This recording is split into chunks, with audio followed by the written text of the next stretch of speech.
এই যে চুলের ডগা দেখছেন না, এই চুলের ডগার স্পর্শ এড়ায়নি ফিফার চিপ প্রযুক্তি ট্রাই অন দ্য বলার। প্রতি সেকেন্ডে 500 বার সিগন্যাল পাঠানো এই মোশন সেন্সর এখন অফসাইড বা হ্যান্ডবল ধরছে একেবারে 100% অ্যাকুরেট ভাবে, যার দরুন ক্রোয়েশিয়ার মতো ম্যাচের পার্থক্য গড়ে দিয়েছে এই বলটা।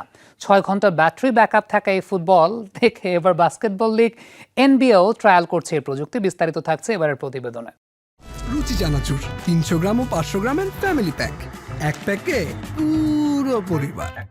রাউন্ড অফ 32-তে পর্তুগাল ক্রোয়েশিয়া ম্যাচে শেষ মিনিটে গোল করে 2-2 গোলের সমতা টানে ক্রোয়েশিয়া, কিন্তু রেফারির অফসাইডের বাঁশি। প্রযুক্তির কারণে কপাল পুড়ে বিদায় ক্রোয়েশিয়ার।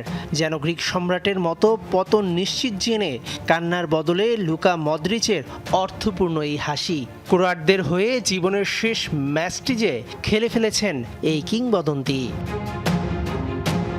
খালি চোখে বোঝার মোটে উপায় ছিল না, কিন্তু রেফারির চোখ এড়ালেও এড়াতে পারেনি ফিফার অফিসিয়াল বল ট্রিয়ন্ডা।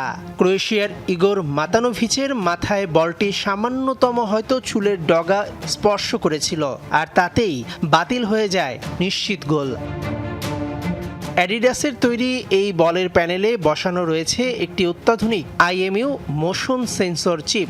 এটি প্রতি সেকেন্ডে 500 বার সিগন্যাল পাঠায় স্টেডিয়ামের লোকাল পজিশনিং সিস্টেমে। খেলোয়াড় বলটিতে কখন কত জোরে আঘাত করেছেন কিংবা বলের গায়ে কোনো আলতো স্পর্শ লাগছে কিনা তা লাইভ ব্রডকাস্টে হার্টবিট গ্রাফিক্স হিসেবে নিখুঁতভাবে ফুটিয়ে তোলে এই প্রযুক্তি। অফসাইড কিংবা জটিল হ্যান্ডবলের সিদ্ধান্ত দ্রুত ও নির্ভুল করতে এটি এখন VAR অফিসিয়ালদের সবচেয়ে বড় অস্ত্র। মজার ব্যাপার হলো এই স্মার্ট বলগুলোকে ম্যাচের আগে রীতিমতো চার্জ দিতে হয়, যার ব্যাটারি ব্যাকআপ থাকে প্রায় 6 ঘন্টা। ফুটবলের এই অভাবনীয় সাফল্য দেখে বিশ্বের অন্যতম জনপ্রিয় বাস্কেটবল লিগ NBA তাদের আসন্ন সামার লিগে এমন সেন্সরযুক্ত বল ট্রায়াল করার ঘোষণা দিয়েছে। আবেগ আর বিতর্কের ঊর্ধ্বে উঠে নিখুঁত খেলার খোঁজে বিজ্ঞান এখন মাঠের সবচেয়ে বড় রেফারি।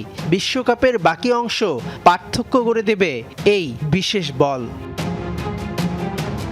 মেহেদি নাইম, যমুনা স্পোর্টস।